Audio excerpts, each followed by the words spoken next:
And that's just like really that the administration was really like, yeah, but you know what? The Iraq war was supposed to be our legacy, and the Afghanistan war was supposed to be our legacy, and then the economy was supposed to be our legacy. And what's it going to be? Katrina? So like we need something here. And it's kind of a lesson almost in like basic public choice theory that like, no, dude, this is like it just in the same way that we all recognize that in a free market system, there are economic incentives.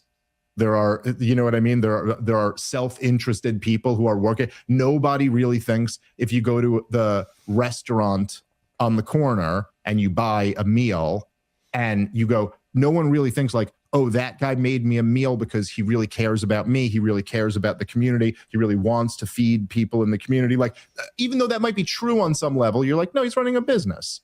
We know he's trying to succeed and make money at his business. There's nothing wrong with that. Like, he's trying to give his family a good life or whatever. Well, the same thing, the same like self-interested incentive structure exists in government.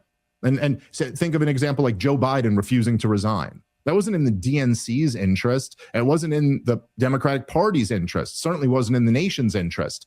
But it definitely was in Joe Biden's interest. It was definitely in Jill Biden's interest. It was, you know, in Hunter Biden's interest. So like, anyway, Marco Rubio's Cuban. This is my point. That's where I'm getting to with all of this. And I will say, like, don't underestimate how much that might be a factor in this. Like, if there was one guy you could point to who is the singular biggest influence on this policy, it's Marco Rubio. This has been his policy from all reporting. He's been boxed out of Ukraine. He's been boxed out of the Middle East. He is the fucking Secretary of State and the National Security Advisor. And they had to give him something. They had to give him some toy to chew on. And it happens to be Venezuela. And as you pointed out, Rob, they let it slip a lot that this does seem to be very motivated by Cuba.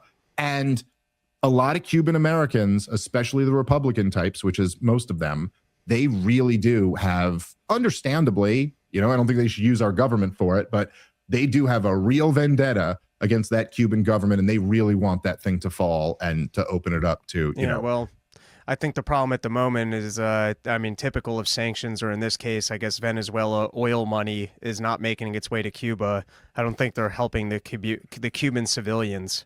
Oh yeah, no, that's right. That's the track record of America liberating your country is the worst thing for your country. So don't think just because America could ever convince you that there are some people suffering in a country, it's not therefore we ought to go liberate them, you know, with our army. And I also think they just have a problem with the lie that they're using to pitch the war is just not compelling enough. So I think we all realize that it's clearly not over drugs, but let's just say that it was over drugs. And let's imagine that drugs weren't coming in from other countries and literally all cocaine was coming from Venezuela, and that's where the fentanyl problem was. Let's just imagine that that was true. Drug addicts are not supposed to have so much sway in our society that we're going to war to save our nation's drug addicts. I understand if you want to pretend you got to go to war because someone else is going to destroy you or someone else supposedly has nuclear bombs. There's a lot of sales, but it's usually we can't continue to be a country and we won't have freedom or we're not going to be safe. Those are threats that people go to war over. Right. Hey, you got to save the drug addict at the end of the street. Firstly, there's better ways to spend money than having our young men killed to go save that guy. And it's probably, you know, spend the money on a rehab or find the way for the guy to have a job. But the idea of going to war to save drug addicts, it's just I don't think anyone's buying that. Oh, it's so absurd. And in the same way that like one of the similarities that is true with a lot of these wars, but in the same way, like with the war in Iraq, where they had this kind of like, is like the justification, depending on what week or what month you were talking about, like the justification for the war in Iraq was like Saddam is developing weapons of mass destruction. Saddam is friends with the terrorists and he was in on 9/11. If we overthrow Saddam, democracy will sweep the region. We're going to liberate the people of Iraq. We're going to bring, you know, voting rights and women's rights and all these. And before you go, you're like, yeah, but that's like 7 different things. Which, by the way, none of them were true in that example. But like, why do you need 7 different things if the first one wasn't bullshit? You know what I mean? It's like they pick and so even with Venezuela, it's like, right, Rob, it's like, no, we're doing this because the drugs. We're doing this because of the drugs, Rob. They're narco terrorists. Like kill 100,000 Americans a year. And then like you point out something where it's like, yeah, like 4% of the drugs come in from Venezuela, and they go, yeah, but they flooded our country with immigrants intentionally. They opened the prisons and flooded them all in here. Like, okay, but is there any evidence that actually happened? That they took the oil, Rob. They took the oil and the land from us. Oh, they're in bed with Iran, or they're, something with Cuba or whatever. And you're like, okay, why are you giving me 7 different justifications? By the way, all of which are bullshit. All of which are bullshit. So anyway, again, look, I'll say this because I had one, and this was literally as the flu was coming on and overtaking me. But so I got off the show yesterday on Wednesday, and I posted a couple tweets. One just trashing Donald Trump and what a disaster he's been. And then I had a long post basically talking about how Donald Trump, part of the reason that his base loved him was that he was critical of the war party, and he's sold out to the war party at every single turn. And then I said, apparently tonight, apparently Donald Trump's going to announce some type of escalation in Venezuela. Just another example of him, turning his back on his own supporters in favor of the war party. Something to that effect. And I took some Motrin and passed out for hours, and then woke up and saw that he hadn't, done anything about the war. And so I deleted the tweet. And then a bunch of people, bro, this is just how sad it all is. A bunch of the goddamn Ziobots are now trying to jump on that and go, oh, look, Dave had to eat his words and delete his tweet. And you're like, yeah, I deleted the tweet. I said, apparently tonight he's going to announce some escalation, and he didn't. So yeah, that's right. He didn't do that tonight. So I took the tweet down. I still stand by everything else I said in the tweet. Like, this is their big, and then they're trying. I watched like a few of them trying to do this. Go, look, Dave got the war in Iran wrong, and then he got this war wrong too. And you're like, did I get any war wrong? What are you talking about? Getting a war wrong is like supporting a war and then finding out the pretext for it was based off lies and a bunch of people got killed. I didn't get the war in Iran wrong. I got it completely right. I love Dave. Dave is so knowledgeable in the subject of international politics or current affairs and global politics, something like that. He's so knowledgeable. His whole insight into the whole issue in Gaza is really, really interesting. And he has debated a lot of people on that particular subject. I think he's well read on this subject. So he's someone whom you should follow. I mean, you should really subscribe to his channel. The point he made is really, really interesting. And I don't know, for some reason, right? And this really pains me, honestly. Whenever I talk about these topics, it's really, really trigger my emotions. I don't know what is in it that really gets me angry.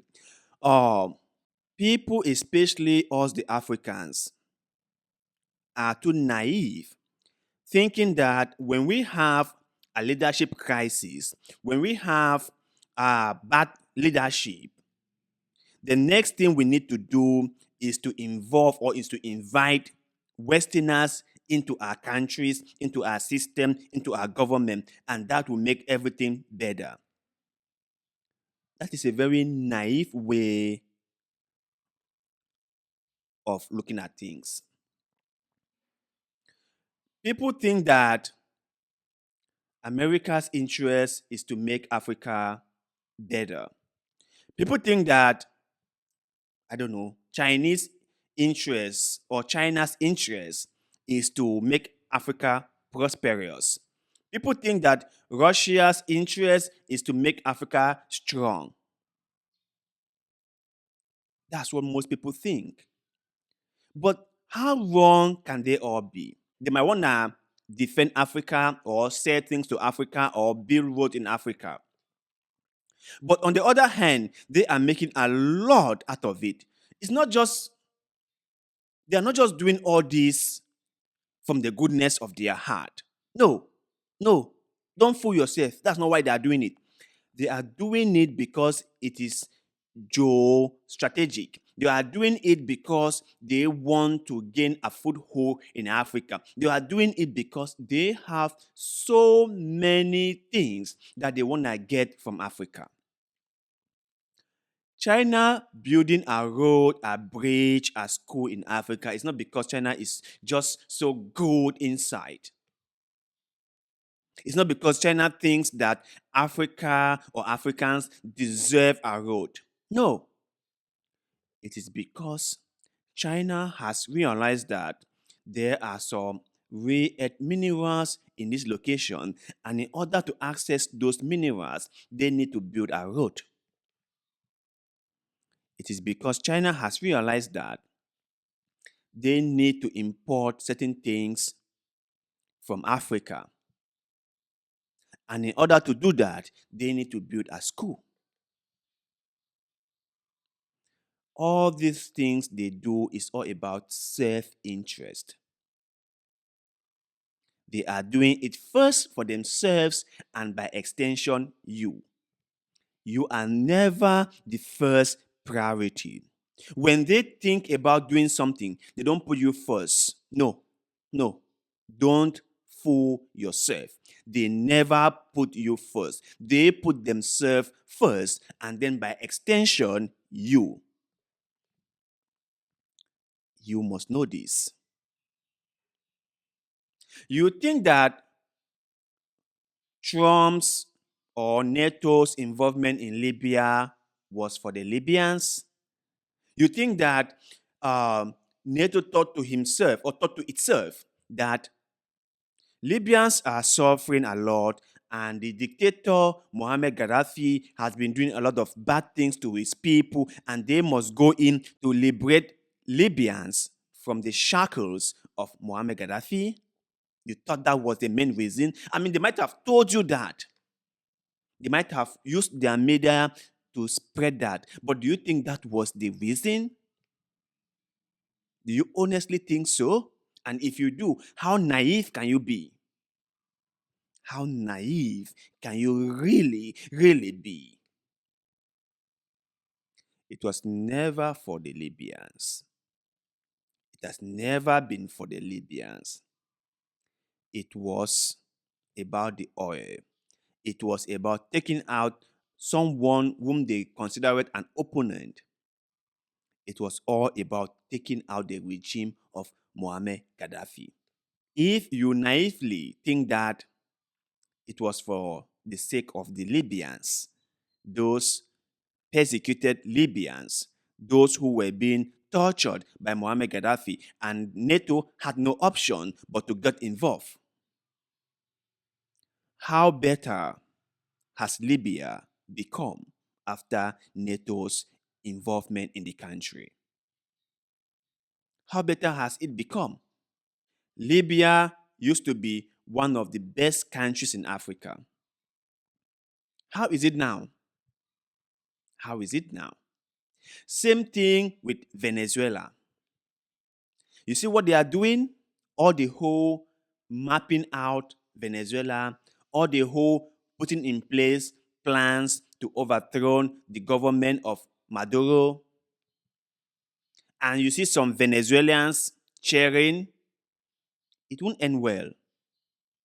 It won't end well. I mean, after all the track record that America has left around the world, it is still so confusing to see people still cheering them up. It is so confusing to see people still asking them to come and invade their countries. You know, the Venezuelan is it Nobel Prize winner? I don't know what her name is. Is it Maria or what her name is? She, in my own opinion, is a real traitor, in my own opinion. Because anyone who calls for outsiders to invade their country is a traitor. There are problems everywhere, even in our own respective families and houses. We have issues within ourselves, and we as family must sit down and resolve our issues ourselves.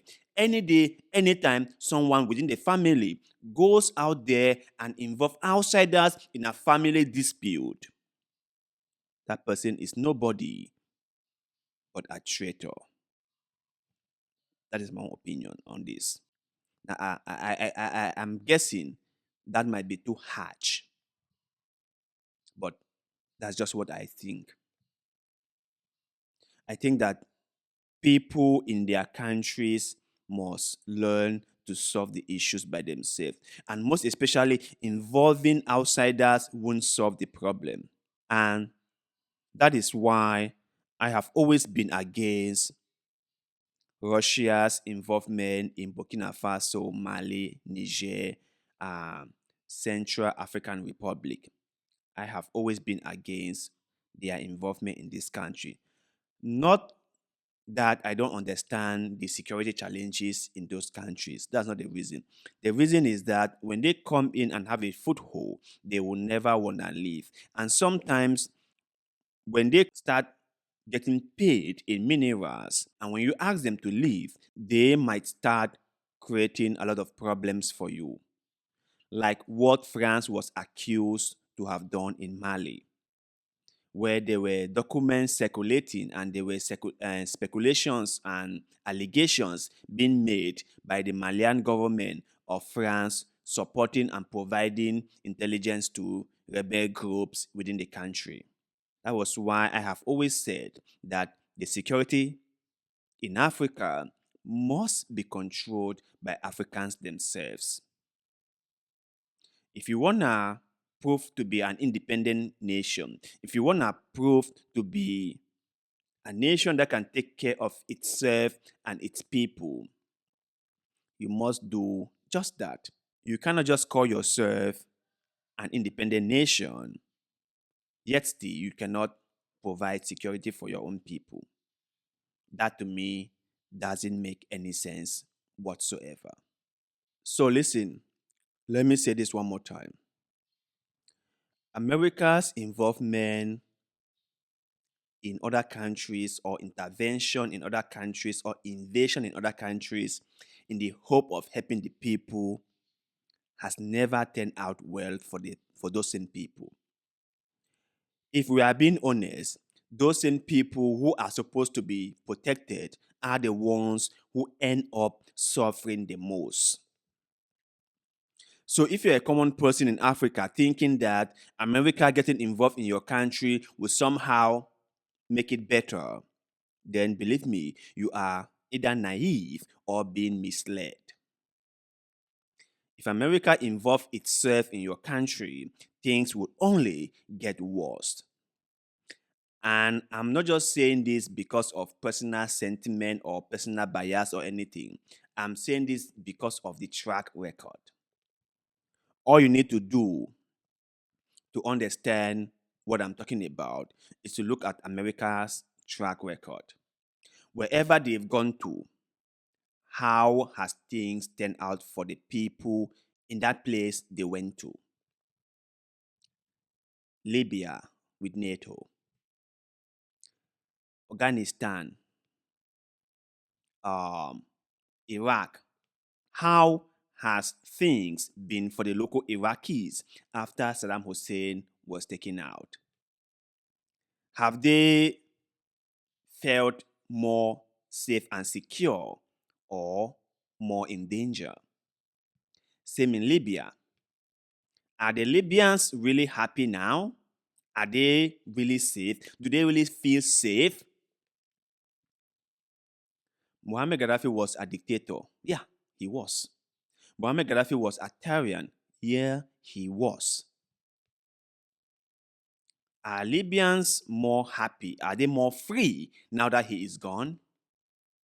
Or has their country been ruined? What do you think? Let us know.